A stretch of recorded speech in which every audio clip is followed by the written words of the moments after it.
Hi friends. അപ്പോൾ നമ്മൾ കുറേ നാളായിട്ട് പല യൂട്യൂബേഴ്സും പല ടീച്ചേഴ്സും എഡ്യൂക്കേറ്റേഴ്സും ഒക്കെ പറഞ്ഞു കേൾക്കുന്ന ഒരു സംഭവമാണ് ക്വസ്റ്റ്യൻ പൂൾ. ഓക്കെ, അപ്പോൾ സമഗ്ര ക്വസ്റ്റ്യൻ പൂളാണ്. ഇതിൽ നിങ്ങൾക്ക് എല്ലാം 10th-ൻ്റെയും 9th-ൻ്റെയും 12th-ൻ്റെയും ഒക്കെ ക്വസ്റ്റ്യൻസ് കിട്ടും. അപ്പോൾ ഫ്രീ ക്വസ്റ്റ്യൻ ബാങ്ക് എന്ന് പറഞ്ഞ സംഭവത്തെ ക്ലിക്ക് ചെയ്യുമ്പോൾ നിങ്ങൾക്ക് 10th, 11, 9 ഒക്കെ നിങ്ങൾക്ക് ക്വസ്റ്റ്യൻസും ആൻസേഴ്സ് ഉൾപ്പെടെ ആയിട്ട് കിട്ടും. ഫോർ എക്സാമ്പിൾ ഇപ്പോൾ നമ്മൾ കേരള സിലബസിൻ്റെ തന്നെ നമുക്കറിയാം പുതിയ മോഡൽ ഓഫ് ക്വസ്റ്റ്യൻസ് അതേ പാറ്റേണിലാണ് ഇവർ ഈ ക്വസ്റ്റ്യൻസ് കൊടുത്തിരിക്കുന്നത്. അപ്പോൾ നമ്മൾ ജസ്റ്റ് ഒന്ന് നോക്കാം. ക്ലാസ് 10ൻ്റെ ഇംഗ്ലീഷ് മീഡിയം ക്വസ്റ്റ്യൻ പൂൾ എടുക്കുക. അതിൽ നമ്മുടെ സോഷ്യൽ സയൻസ് അല്ലെങ്കിൽ നമ്മുടെ എന്താണ് പറയുക ഹിസ്റ്ററി എടുക്കുകയാണ്. ഹിസ്റ്ററിയിൽ പബ്ലിക് അഡ്മിനിസ്ട്രേഷൻ എടുക്കുകയാണെങ്കിൽ അതിൽ ക്ലിക്ക് ചെയ്യുമ്പോൾ നിങ്ങൾക്ക് കാണാൻ പറ്റുന്നൊരു സംഭവം എന്ന് പറയുന്നത് who led the Kurichya revolt in Wayanad, Ramanambi. അടുത്ത ക്വസ്റ്റ്യൻ നോക്കിക്കേ, why was the partition of Bengal in 1905 a turning point in India's freedom movement, give your opinion.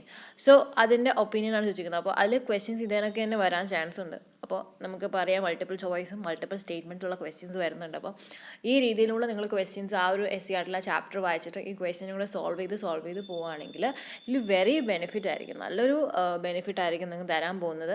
അതുപോലെ തന്നെ നിങ്ങൾക്ക് ക്രിസ്പായിട്ട് എന്താണ് സംഭവം എന്ന് മനസ്സിലാവും. സാധാരണ നമ്മൾ പഠിച്ചുകൊണ്ട് പോകുന്ന രീതിയിൽ നമ്മൾ പഠിച്ചുകൊണ്ട് പോവുകയാണെങ്കിൽ എക്സാം ക്രാക്ക് ചെയ്യാൻ പറ്റത്തില്ല. So what you have to do is you have to understand the concept മനസ്സിലാക്കി പഠിച്ച് പോകുന്ന ഒരാൾക്ക് കേരള PCയുടെ ഇനി വരുന്ന എക്സാംസ് എല്ലാം ക്രാക്ക് ചെയ്യാൻ പറ്റുന്നതാണ് എൻ്റെ ഒരു opinion. Okay, so boycott of British products, use of indigenous materials, Indian industry revives, role of women, workers and students. ഇതേപോലെ ഒരു പോയിന്റ്സ് ആയിട്ട് അവർ ആ ക്വസ്റ്റ്യന് ഉത്തരം കൊടുത്തിട്ടുണ്ട്. നോക്കൂ, explain how the economic exploitation of British has adversely affected the Indian peasant, artisans and tribal people. Question ഇങ്ങനെ ആയിരിക്കും വരുന്നത്, consider the following statements. Among which of the statement is correct with regarding to economic exploitation by the British? Farmers' misery, poverty of artisans, tribals' misery. അപ്പോൾ ഇങ്ങനെ statement ആയിട്ട് കൊടുക്കും and you can write this answer. ഇത് മൂന്നും കറക്റ്റായ ഉത്തരമാണ്.